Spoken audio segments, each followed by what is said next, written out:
যেই নেতার বিরুদ্ধে যত অভিযোগ সে তত বড় নেতা। বাস্তব দুনিয়ায় তো আপনি আমরা ধরতেই পারবেন না। আমি এমন একটা সততার ভাব নিয়ে থাকি। আমার তো সরকারি দল, বিরোধী দল, আপকামিং দল, বিদেশি দল, সব দলের সাথে লবিং আছে। আমি সব দিক ব্যালেন্স কইরা চলি। এই অনুষ্ঠানটি গবেষণা করা এলিট শ্রেণীর বোদ্ধা লেভেলের মানুষের জন্য নয়। সাধারণ মানুষের সাধারণ ভাবনা থেকে শুধুমাত্র মজার উদ্দেশ্যে এই অনুষ্ঠান, কাউকে ছোট করা উদ্দেশ্য নয়।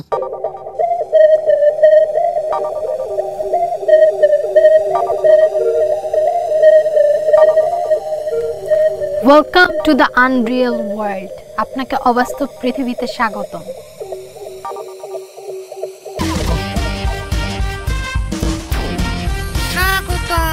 অবাস্তব পৃথিবীতে স্বাগতম। Welcome to the Unreal world.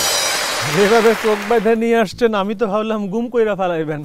এখন তো দেখি ভালোই আছি। গুম হবেন কেন? এত ভয় টেনশন কিসের? আরে সবসময় এরকম একটু ভয় আর টেনশন তো থাকেই। দেশের জন্য কাজ করলে একটু এরকম হয়, এটা কোনো ব্যাপার না। আপনি আমাকে এখন বলেন, আমাকে ভেবে চোখ বাঁধে ধরে আনলেন কেন? তার আগে আপনি আপনার পরিচয়টা দেন সবার উদ্দেশ্যে। আমার নাম হইতেছে শামসু খান। আমি হইতেছি শ্রমিক নেতা। নেতা নেতা নেতা। শেষেরটুকু এইভাবে বলার কারণ কি? এইভাবে বললে একটু ভাব আসে, শরীরের মধ্যে একটা গরম আসে। নেতা বইলা কথা আসলে আশেপাশে যারা আছে হেরাই কইতো, কিন্তু কেউ নাই তো এখন, এই জন্য আমি নিজেই আর কি বললাম। আচ্ছা, বুঝলাম। এই যে শ্রমিক নেতা সাহেব, এই যে গত কয়েক বছর ধরে আপনারা বেতন ভাতা বাড়ানোর দাবিতে রাস্তায় নামছেন, আন্দোলন করছেন, শ্রমিকরা আহত হচ্ছে, নিহত হচ্ছে, পুলিশের সাথে আপনারা মারামারি করছেন, সাধারণ মানুষ জ্যামে আটকে কষ্ট পাচ্ছে, অনেক মানুষ কিন্তু গাড়ি না পেয়ে হেঁটে গন্তব্যে পৌঁছাচ্ছে। এই যে মানুষের এত ভোগান্তি, সাধারণ মানুষেরা কিন্তু আপনাদেরকেও গালি দিচ্ছে, মালিকদেরকেও গালি দিচ্ছে। আলোচনা করে আপনারা কেন সমাধান করছেন না? এভাবে রাস্তায় নেমে মানুষের ক্ষতি করে, দেশের ক্ষতি করে এই আন্দোলন আর কতদিন? এতে কি শ্রমিকদের অধিকার আদায় হচ্ছে? হলেও না হয় সাধারণ মানুষ হাসি মুখে সব কষ্ট মেনে নিত। এভাবে কি চলতেই থাকবে? আমি কি করলাম? আরে কলিজা বড় হইতে হইব, এত অল্পতে ভয় পাইলে চলবো? আপনি জিজ্ঞাসা করলেন এই আন্দোলন কতদিন চলবে। আমি স্লোগান দিয়া কইলাম আমাদের আন্দোলন চলবেই চলবে। এই স্লোগান যেই দিন থেকে আবিষ্কার হয়েছে সেই দিন থেকে কিন্তু আন্দোলন চলতেই আছে। এই আন্দোলন চলবে, চলতেই থাকবে। একটু ধরন হয়তো পাল্টাইব, কিন্তু অধিকার আদায়ের এই আন্দোলন চলতেই থাকবে। কিন্তু এই আন্দোলন চলতে থেকে লাভ কি? শ্রমিকদের তো কোনো উন্নতি হচ্ছে না। মাঠ পর্যায়ে শ্রমিকদের আপনাদের মতো নেতাদেরকে নিয়ে অনেক কমপ্লেন, তাদের কোনো কল্যাণে আপনারা নেই। আপনাদের মতো এই শ্রমিক নেতাদেরকে নিয়ে কিছু বললে আপনারা তাদেরকে বিভিন্নভাবে হয়রানি করেন, তাদেরকে সাসপেন্ড করে দেন, তাদের জমি দখল করছেন, মার্কেট দখল করছেন। এভাবে তারা বিভিন্নভাবে হয়রানির শিকার হচ্ছে। এই ব্যাপারে আপনি কি বলবেন? অভিযোগ থাকবে। যেই নেতার বিরুদ্ধে যত অভিযোগ সে তত বড় নেতা। এগুলোতে কিছু যায় আসে না। আমরা শ্রমিকদের জন্য কাজ করেই যাব। আর শ্রমিকরা আমাদের বিরুদ্ধে কথা বলবে কেন? আমরা হচ্ছে শ্রমিক নেতা, আমরা তো তাদের জন্য কাজ করি। আমরা যদি তাদের জন্য আন্দোলন না করতাম তাহলে কি তাদের বেতন ভাতা বাড়তো? বলেন। শ্রমিকদের বেতন আর কয় টাকা বাড়ে? লাভ তো হয় পুরোটাই শ্রমিক নেতাদের। যেমন আমরা সিনেমাতে দেখি, শ্রমিক নেতা এক পর্যায়ে গিয়ে ভিলেনের সাথে হাত মেলায়, ভিলেন তাকে মোটা অঙ্কের একটা টাকা দিয়ে ব্যাপারটাকে পুরোপুরি ধামাচাপা দিয়ে দেয়। আপনার বাস্তব জীবনে ব্যাপারটা কিরকম? আসল ঘটনাটা কি? আমার ঘটনা আবার কি? আপনি যা বললেন তাই। এইসব সিনেমা তো আমিও দেখছি, আর বাস্তবে এই বুদ্ধি কাজেও লাগাইছি। টাকা পয়সা ভালোই কামাইছি। বনানীতে একটা বাড়ি আছে, গুলশানে একটা ফ্ল্যাট আছে, দুটো বিয়ে করছি। এই দুই বই দুই জায়গায় থাকে, সারাদিন বিভিন্ন জায়গায় আমি কাজকর্ম করে বেড়াই। হ্যাঁ, দুইজনে একসঙ্গে থাকলে ঝগড়া লাগে। মাইয়া মানুষ তো দুইজন একজন একজনের সঙ্গে মিলে থাকতে পারে না, খালি কামড়াকামড়ি করে। আমার একটা পোলা আছে, আমেরিকায় থাকে।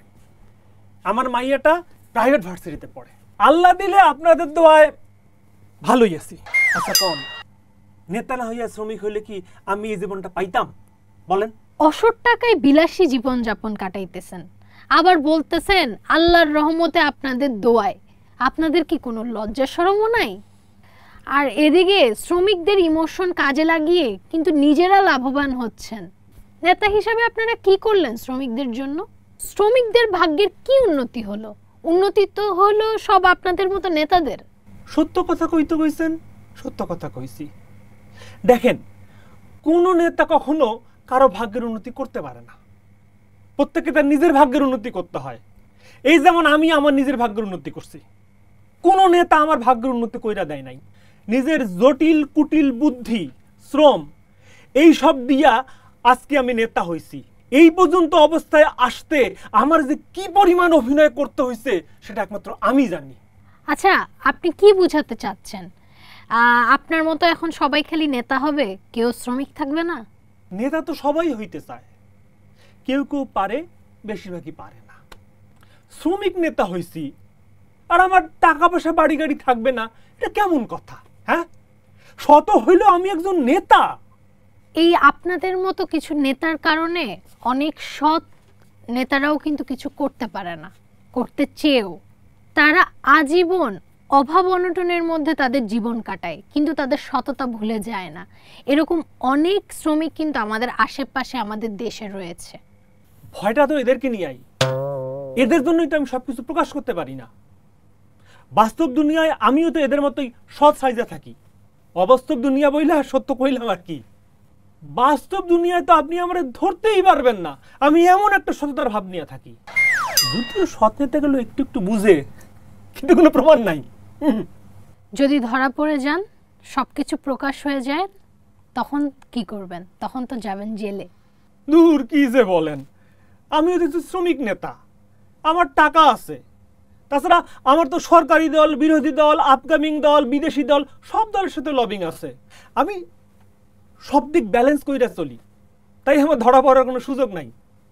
অবাস্তব দুনিয়াতে এসে আপনাকে সত্য বলার জন্য সত্য ধন্যবাদ। বলার দুনিয়া। আমি তো আসলে বিদেশি চ্যানেল, বিদেশি মানুষ ছাড়া সাক্ষাৎকার দেই না। আপনি যে কেমন কইরা আমার এখানে এই অবাস্তব দুনিয়াতে নিয়ে আসলেন, আমার আমি সবকিছু সত্য কথা বইলা দিলাম। আপনি আবার বাস্তব জীবনে এগুলা কিন্তু ফ্লাশ করে দিয়েন না। হ্যাঁ, আপনার যদি কোনো টাকা পয়সা লাগে আমি আপনাকে দিব, টাকা পয়সা কোনো সমস্যা না, বুঝছেন? সব দুনিয়ায় টাকা পয়সা কিন্তু চলে না, সব দুনিয়ায় আপনি টাকা পয়সা দিয়ে পারও পাবেন না। আপনার কর্মফল কিন্তু আপনাকে ভোগ করতেই হবে। একটু ভাববেন, একজন ভালো শ্রমিক নেতা হওয়ার চেষ্টা করবেন। আজকের মতো বিদায়। বিদায় বিদায়। ভাইয়া ভাইয়া ভাইয়া, অনুষ্ঠানে যাবেন না?